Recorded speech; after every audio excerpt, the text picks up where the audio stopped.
Okay, we're back to talk to Jan, and we're gonna work with Larry. We've had a couple episodes that we videotaped to kind of let you know what we're gonna do with the helping hand. And Jan let me know through email that she wanted us to come back, and she spent some time working with Larry and doing the certain steps and so forth that we suggest you do. And I'm just going to ask Jan some questions. I want to make sure that people know that we didn't script this. We spoke for a couple minutes when I first got here, but I didn't get into any details or anything like that. So I just wanted to, just some basic questions first.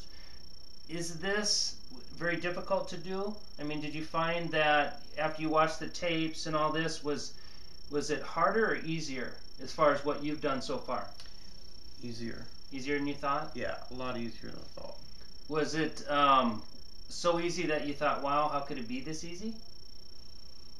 Yes, and the reason being is because getting him to do things a lot sooner than I thought was possible. And the other thing I guess I want to ask is, did you have to really do anything different as far as the way you fed him? No. Your work schedule? I mean, a lot of times, we have a work schedule. We can't sit there and train for hours on end. Well, on my work schedule, sometimes I'm gone for 24 hours, and then I'm home for 48 hours, so I may not be able to get every day with him, so...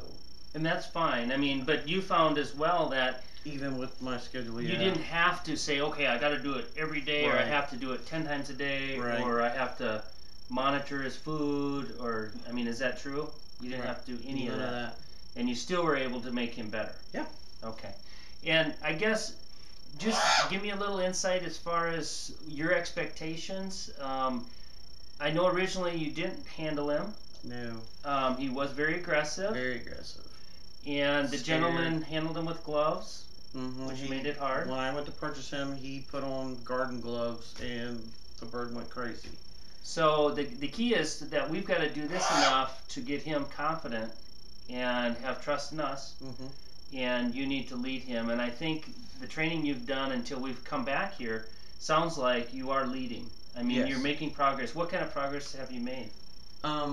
He's stepping up much better. Okay. He still doesn't like to come out of the cage very often, but I mean, he's getting better about coming out of the cage.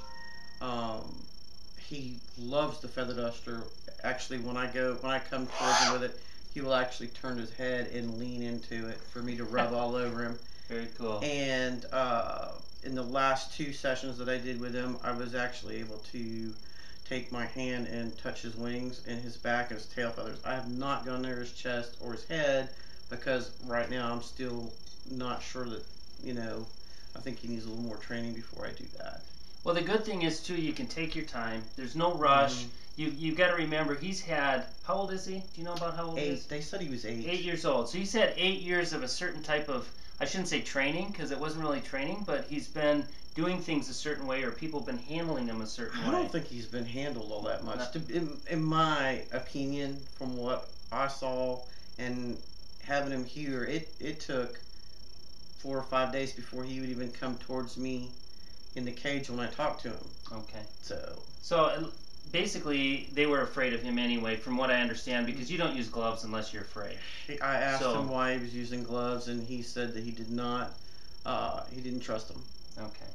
So basically, what we're going to do today is I want to look for things that he's really rough with. If that's at the front of him, if that's coming out of the cage, or if there's issues we still have, that's okay. In fact, that's what I look for. I want to find stuff that's a problem and fix it. And if we don't see it, we can't fix it. Right. So it sounds like you've had a good start. I'm sure he's starting to understand what we're doing and how we're doing it. And we just need to go through it. And we'll go ahead and see if we can show you a little bit when we get done today as far as the progress and where we're at. We worked him in a hallway or a small area last time I was here. She's still working him in that area with a little perch, something where they don't have a lot of room. He's going to get comfortable enough where probably at this point or very soon she could work with him out in the room. If you feel like he's not going to jump or try to get away. Right. Is he getting to that point where you? He's more once he's out. Yeah. He settles down pretty fast, and when I work with him, he's very calm. Good. He doesn't. When I used to step towards him, he would get all flustered. in the beginning. I could probably, I would say pretty soon, think about doing them in a larger room. But for right now, you know, I'm still working with them, and I'm learning, so I don't want to. It's all about you being comfortable, because we want to put off the right presence. I want to make sure that when I'm moving, that I'm not going to do something to, you know, reverse anything. Exactly, and a lot of times we do go backwards if we rush it. Mm-hmm. But what I'm getting at is so many different types of training systems that I've used over the years, we have to change our schedule, our lifestyle, just to train that way. Whether it be monitoring food, whether it be scheduling sessions, whether it be all that, you don't have to do that. Right. And I think you found that out. Yeah. So I think this is really a great way for people just to get a really good foundation on their bird and have a great bird. So we're going to go ahead and work with them, and then we'll check back.